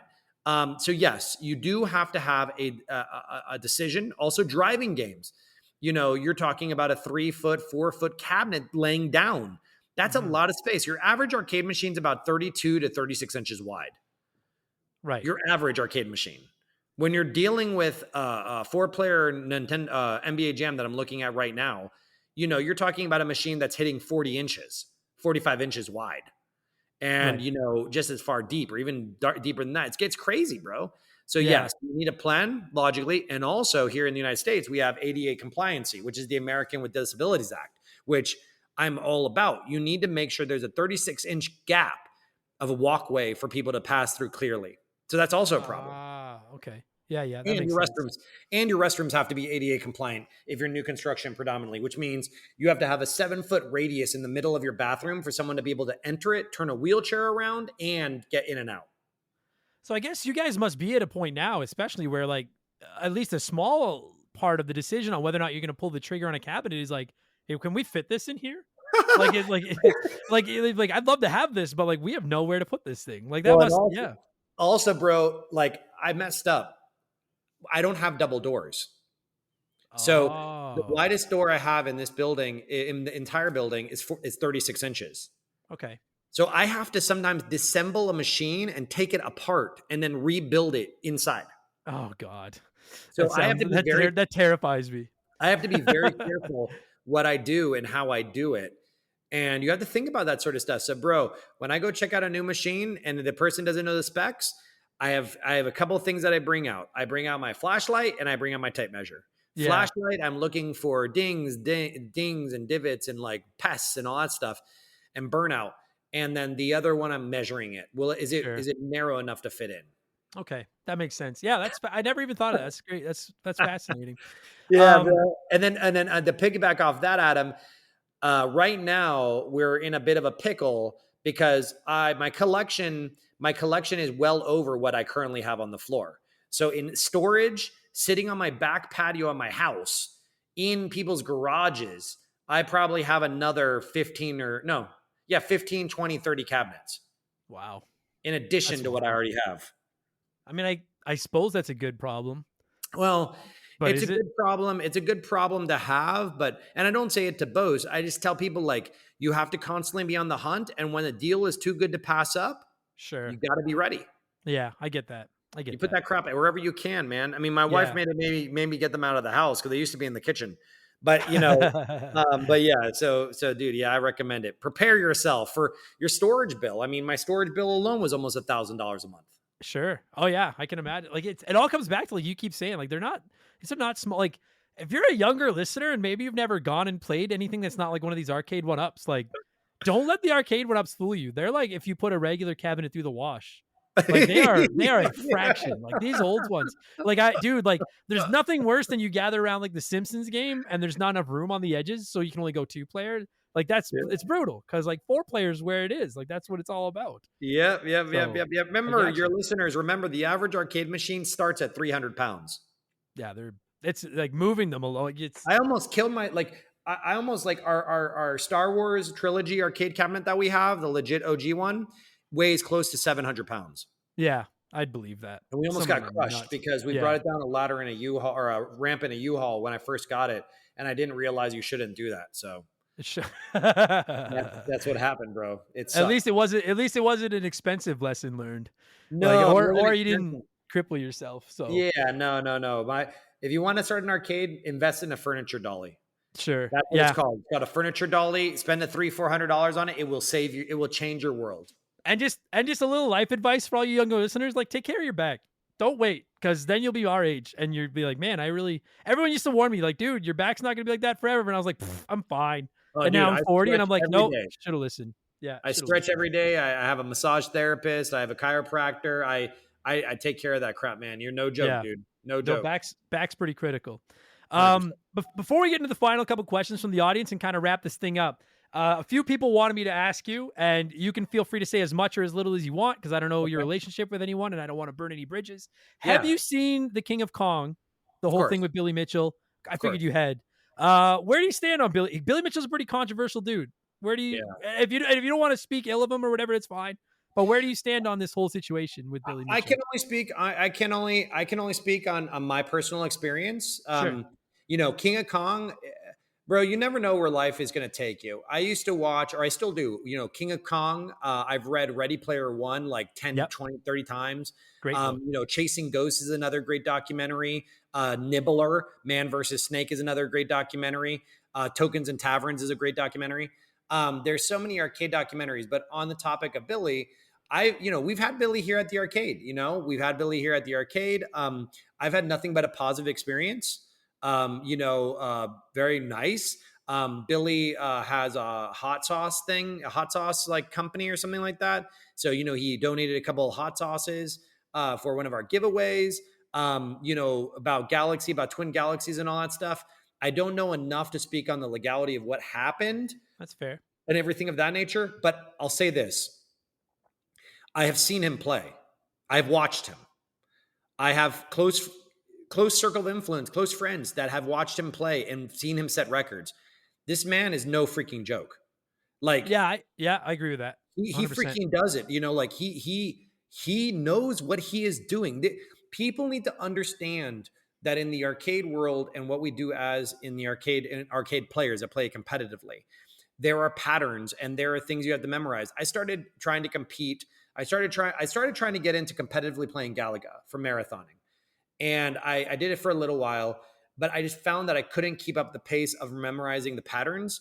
And I just said, you know what, it's not for me, whatever. I just enjoy it now. That dude can freaking play. Yeah, And you know what? We live in America. In America, you're innocent until proven guilty. sure. Yeah, I'll agree with that. Like, I've been critical of him on the show in the past. I don't know him. I've never met him. Right. I've watched the documentaries and read the things, and you'll never catch me say the dude isn't good at games. Like anyone, like it's come on now, and that comes from somebody that's terrible again. Like I can see, like he's very, very good. Right. And the thing with documentaries that I do think everybody needs to keep in mind is almost every documentary. I think it's very difficult to find an impartial documentary. Oh, Like totally. they're going to push some form of an agenda or try to get you to think one way or the other. I find him to be a fascinating dude because Yeah. like I don't think he'd be as controversial as he was without some, like, where there's smoke, there's fire. Like there's something there, but I find that fascinating because I agree with you. I'll never ever deny the man's talent. Never. Like Yeah. absolute monster on these cabinets. It's kind of like Um a professional. This is what I suggest to people is like these classic arcade marathoners, classic arcade champions, if you will. They are like the LeBron James of arcades, right? yeah. So Yeah. think about LeBron James, bit cocky, bit full of himself, you're the best of the best, like it's like that what do they call it? That Napoleon complex. Yeah. Yeah. It kind of comes with the territory. I mean, I prefer to be more on the humble side because that's kind of how I think it should go down. But you know what, dude? I don't know what was said or that wasn't said. I wasn't there. And you know what? We Totally. gotta, I don't know. I'm just all No, about like once the evidence is presented, then you make your decision. fascinating. Yeah, no, absolutely. That's I knew people wanted me to ask you about it, so that was a good answer. Yes, I have met Okay, him and I've seen him play, and I wouldn't call him he's an acquaintance. sure. You No, know. okay. All right, couple more questions, and we're Yeah, gonna dude. wrap this thing Sure, up. man. Triple is wondering, hey Eddie, quick question: what was your first cabinet you owned? Do you still have it? I'm looking forward to the episode and potentially visiting your arcade. All right. So the first cabinet I ever owned was, and I wish I didn't destroy it. It was a Nintendo Play Choice hybrid that Mario had released out, and it was made by a dude. I don't know, some dude in his house. What I did was I he had the he had it running off of a computer or a motherboard that then led to a VCR that then led to the CRT monitor, and I had to turn the VCR on in order to get it to play, and it was wild. Eventually, something died and I gut it. And then I made it my own multi-cade / retro arcade cabinet, a hybrid of motherboards and computers and all this other stuff. And then I decoupaged the entire cabinet with old school arcade comic books pages. And I still have the cabinet. It is not on the floor. The reason why it's not on the floor is because it took a beating when we first opened, and it just hasn't had the love and that it needs.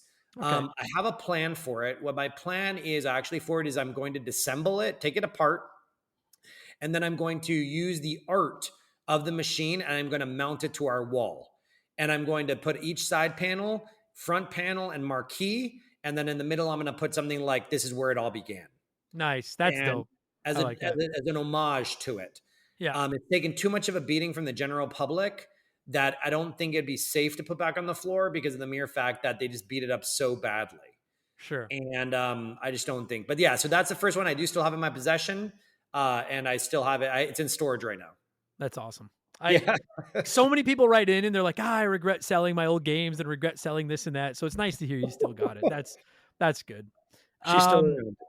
Advanced ATST says, are there any, you kind of answered this earlier about yourself, but are there any cabinets that all arcade owners hate having in their lineups, games that are low revenue or bringing the wrong types of players? You mentioned the bane of your existence, but are there any arcade cabinets out there that just all arcade owners collectively are like, oh God, Yes, NFL Blitz.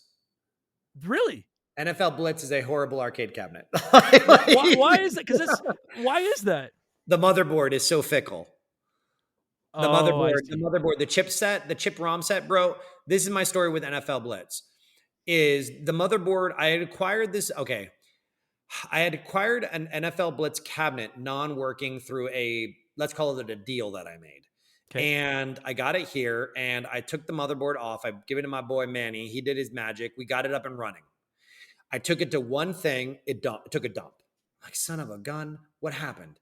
Then we took the board out and then we sent the board off to our homeboy, Ken, who fixes those boards.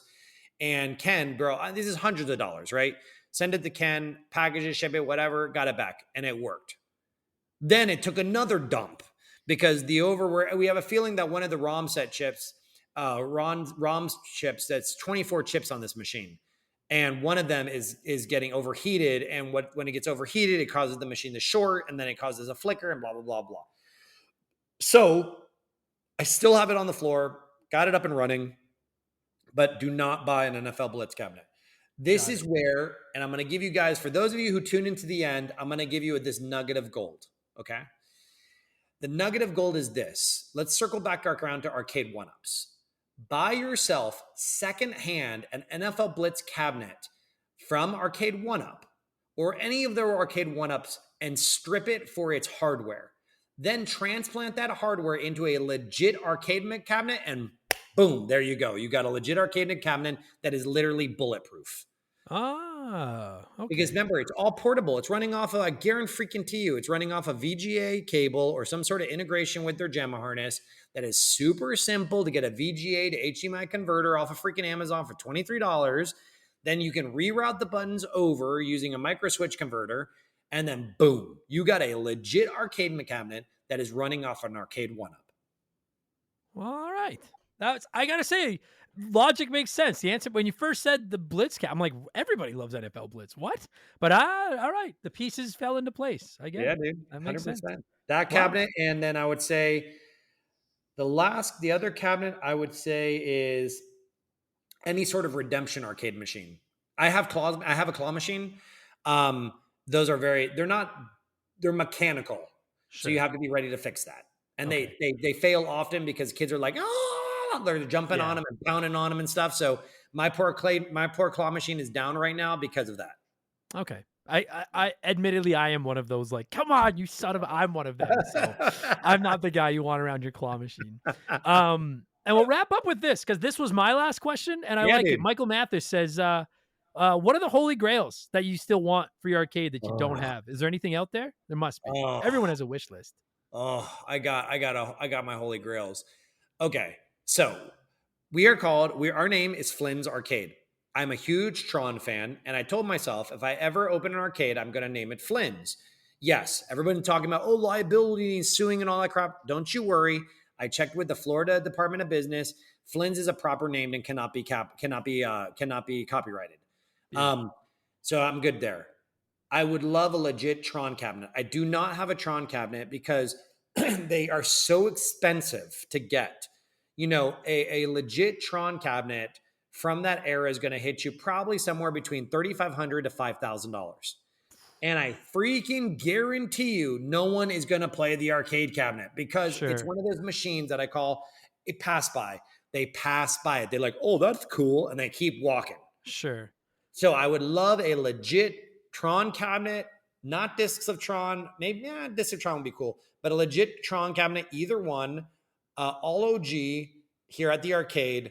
But I can't justify the expense. I need to focus on paying my employees and keeping Flynn's open as opposed to dropping $5,000 on an arcade machine. Yeah, I was going to say, just because you own an arcade, it doesn't mean that now you've got like I'll be honest with you, like in the last year or two, I've gotten a little bit more liberal with my spending on retro games. I'm like, I can buy this now, but you still have to look at it from a business perspective. You're right. You can't go out and drop $4,000 on a cabinet that is just going to no one's gonna. It's like you're gonna line up out the door to play this new cabinet. Yeah, you're not. Yeah, I get it. And that's a great point, Adam. I always encourage arcade owners. Adding a new arcade machine is not going to improve your business. Right. You have to go back to building a strong community, being authentic and real, and just letting people like pour their love into it and letting them become a part of that community and opening up your heart, soul, and mind.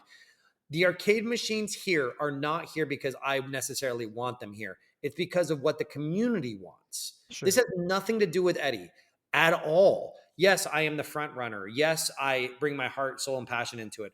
But in the end, I listen to the community. I talk to them. I engage. I'm here as much as possible. And that's the big kicker with this stuff. That's how it works. Too many retro game and arcade enthusiasts are enthusiasts first and foremost, and they get blinded by their own passions and desires with little to no regard to their customer base. Word. Well said. No, that's fascinating. Because I could see I would very easily be like, you know what? I like this game. I'm going to buy this. And then now you're out of business. There used to be this great place, Denizen Hall here in Edmonton, a great classic arcade, and they went under. And I honestly sometimes wonder what happened because it was always packed when I went in there. And I wonder if maybe it was too much heart. I don't know. Too many picks with your heart. I don't know. But I miss you, Denizen. I miss you. Yeah, man, for the homies, man. And this the final holy grail that I would love to have. And if anybody listening has access to this machine, these two machines, I will drive. I almost drove to New Jersey to get it. Okay. Is Virtual On, but I want Virtual On either in the stand-up cabinet or the sit-down cabinet. It's the mecha fighting game from like the early 2000s, I believe, running off of a Sega system. Sega Dreamcast ran it, or Sega ran it. Virtual On. It's a mecha fighting 2-player, 2-joystick machine. We have a huge Gundam community here at Flynn's. We have a build and paint night every Thursday at 8 p.m. We do model kit building. I would love that machine, 2 of them, because they're side by side, and the Grid. The Grid was a rollerball on one hand, joystick or flight stick on the other hand, multi-platform arena shooter. And they came in a green and black cabinet linked together. And it allowed you to play 4-on-4 or 1v1 or whatever. But it's like the first arena style shooter cabinet. I will do whatever I have to do to make the room for that machine. The Grid and Virtual On. I will do whatever I have to do to make that machine. And I almost got one, but unfortunately the SOBs who had it sold it off unbeknownst to the original owner because they're a bunch of pricks, and they sold it, and then it was disappeared. It was gone. So, the one that got away. That's brutal. I like hearing this. Away. This has been, I gotta say, dude, listen, Eddie, I like not to blow smoke up my own ass, but I get a lot of emails from people being like, hey man, if you're ever interested, I'd like to come on the show, and they want to promote something or they just want to swing by and talk or whatever. And quite frankly, when I do see them, I'm like, man, come on. Like I get a lot of these. But when you reached out, I went to your Instagram and I was like, dude, you're first of all, like Flynn's looks dope. And then I was like, talking with you and like, you seem like a good dude. And I was like, this sounds fascinating. People told me they were interested about this. And I have to say, I hope the audience has found this at least half as interesting as I have, because I've sat here for the last hour just like, this has been absolutely fascinating to me. Dude, so, man, thank you. I'm going to send you over my number, dude. And, I'm all about, this is a start of a beautiful relationship and friendship. And, anybody out there, man, I put it out there. Time is a valuable asset. We only have so much of it, but I'm there to help, man. And that's what we're all about, dude. If I can help someone, or bro, if you're down in the area or you want guests or whatever, man, freaking hit me up. And if I can help out, I'll help out. But definitely got to send me your address, because I'm going to send you some blue balls in the mail. I gotta see this blue balls. I gotta check this out. Well, I appreciate it, man. Maybe this was a lot of fun. It was great to meet you. I will have all your info in the description of this podcast. And if by some fluke somebody has been listening for the last hour and hasn't picked up on this, give us that final pit. What's the story with Flynn's? Where are you? What do you do? So Flynn's Arcade and More is 4,000 square feet of pure awesomeness. We're located in Margate, Florida, aka South Florida. We are $15 unlimited come and go as you please, or $10 on $10 Tuesdays. We're totally family friendly. We are on every social media platform you could imagine: TikTok, Twitter, Facebook, Instagram, YouTube, everything at Flynn's Gaming FL. You can also join our email list Also in links in our bio on Instagram, but we are all about community. We do everything from cosplay to Gundam to Dungeons and Dragons to Warhammer to celebrity appearances to parties and events. We just want to encourage you to have some fun, affordable fun for everyone here in South Florida. And that's what we do, bro. If I can leave you with one thing, man, I always think about it like on the last few pages of Ready Player One when James Holliday said, "Thanks for playing my game." I love it. Dude, real pleasure to talk to you, Eddie. Thank you for doing this. And all the best. I hope you find your white whales, man. All the best. Thanks again. Oh, my pleasure, bro. In the words of the great late Leonard Nimoy, may we all live long and prosper.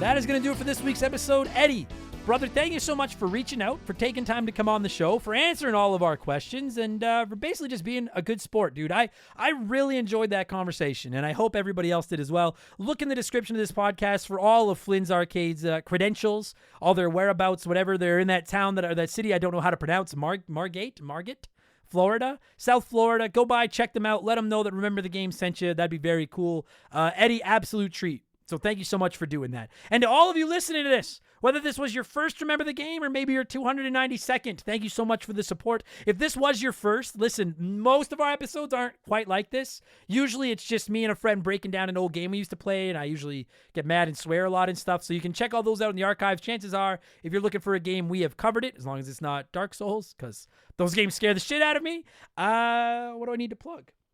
I don't think I need. Oh, yeah.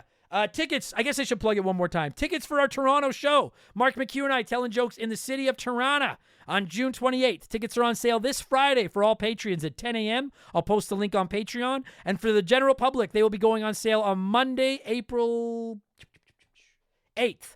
At 10 a.m. Mountain Time. You can find that link at rememberthegamepodcast.com. All tickets come with a meet and greet, and hopefully we can sell that mofo out, and everybody can come by and have some laughs and come and see Mark and I. I'm on Twitch, twitch.tv/rememberthegame. Whenever I get time, come by and say hi. That would be very cool. The rigmarole, Patreon, and all that good stuff, and leave us a good review. If you didn't hate this, I would appreciate that. I'm not sure what they accomplished, but I'm supposed to be asking for them. That is it, everybody. I will be back tomorrow for all of our Patreons with Expansion Pass 206. I think 205 or 206. Fuck, I can't believe we've done 200 of those. Where we'll be doing Who Would Win in a Fight Gamer Edition. It should be fun. We'll talk all the biggest news in video games on Friday, and then it's off to WrestleMania weekend. I hope you have a great week. Have a great weekend. Drew McIntyre, go get yours, son. Go get yourself a world championship. And I'll talk to you all in the next one. I'm going to thank some Patreons and leave. Cheers, so long. Goodbye. Remember the Game is brought to you by our Patreons. I could not puke up all the content I churn out every week. The following people are at the senior executive vice president level or higher at patreon.com/rememberthegame, and as such, I am contractually obligated to thank them. So in reverse alphabetical order, a huge thank you to Remember the Game Hall of Famer Slick Motherfucking Rick. Miss you, buddy. Zonko 504, Zane Donovan, Zamatos, Zach Shepard, Youngster TK. Yes, it's true, this man has no dick. Nice.